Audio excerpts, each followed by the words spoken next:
Okay, so the three things that we want Hayden to focus on fixing is his breathing pattern, his underwater arm work, getting an effective pull-through, and his arm recovery positioning, elbows in particular.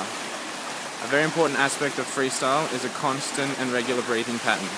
Hayden does not display this. He is breathing whenever he feels like it, and his head position is extremely erratic. Ideally, we would want Hayden to be breathing in a consistent and controlled manner. Also, Hayden's breathing in between arms. Rather than that, we would rather his position to be breathing when he is actually completing a stroke. This results in Hayden turning his head up and then to the side in an attempt to gain an extra breathing stroke, to gain an extra breath.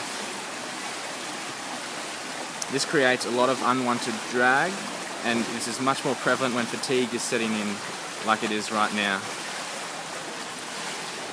We want Hayden to start turning his head to the side and to breathe as his arm begins to pull through underneath the water.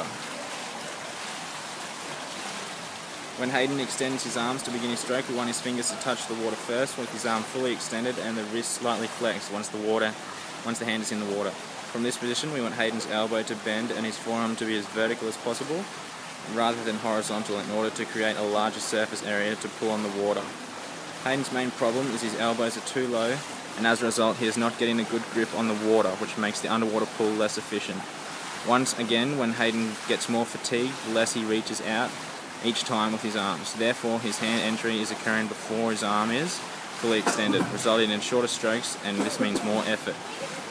His arm recovery positioning is not too bad, but the elbows are once again a focus point, and we ideally would want to see them higher.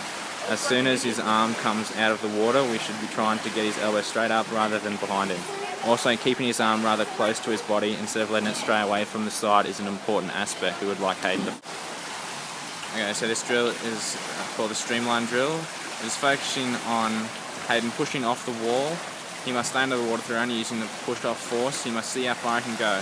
It is important for Hayden to keep his hands, biceps and shoulders tight and together. Okay, this drill is called freestyle catch-up. Hayden will be swimming freestyle with the non-stroking hand of each stroke cycle held out in front of the body. The holding hand remains in this position until the stroking hand completes the next three phases of the stroke and the recovery half of that stroke cycle. Once the stroking hand has touched or caught up with that holding hand, the holding hand can commence the second half of the stroke. It will also be beneficial for Hayden to think about his kicking beat whilst doing this drill. Keeping a constant beat will make it much easier for him to move into the next drill. Okay, so this drill is called chicken wings, rib tickle, thigh flick. Hayden's performing freestyle catch-up. However, on the recovery, Hayden is using his thumb to make contact with the armpit. This is the chicken wing phase. This emphasises a high elbow recovery and stops Hayden from using the round arm action. We extend the drill by asking Hayden to run the thumb up along his ribs before making contact with the armpit.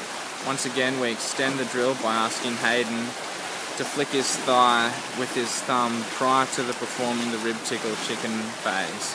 This emphasises a long phase 3 on each stroke, and if Hayden feels comfortable with this drill, we could extend it further by incorporating a finger dribble, but we can ask Hayden to focus on this during the catch-up drill.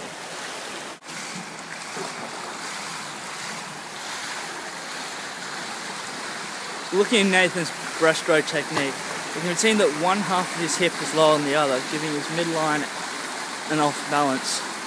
His kick, stroke and breathe cycle is out of sync.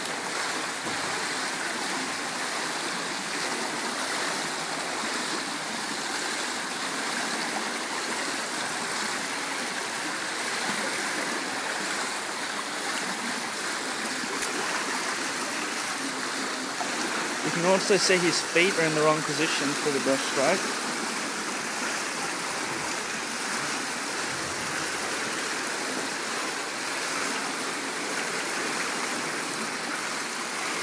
In breaststroke, you should also be breathing on every upstroke.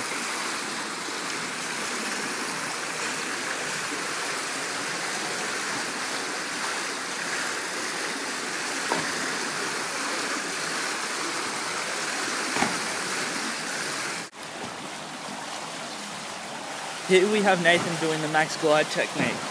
After each stroke kick breathe cycle, he maintains a 3-second drive in the streamline position. This controls stroke rate, maximises the reach lunge, while also encouraging a tight streamlined position on the reach. It also develops an active power and passive momentum.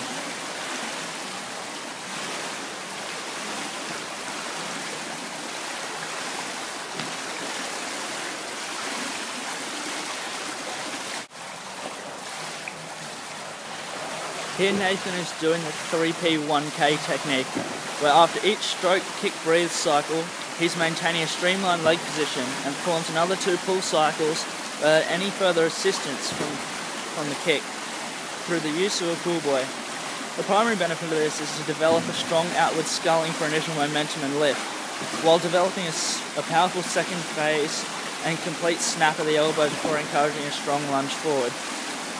It also promotes good posturing in the water and develops a cleaner pull from the water. Here we're getting the student to lie down on the ground. This is to try and emphasise the way their feet should be while doing the breaststroke kick.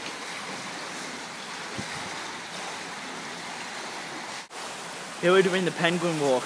This dryland drill is which the swimmer walks on the pool deck with their feet sprayed at angles like a penguin. This allows the swimmer to see and feel like a similar feet position to that required in the breaststroke. It's also quite funny to look at.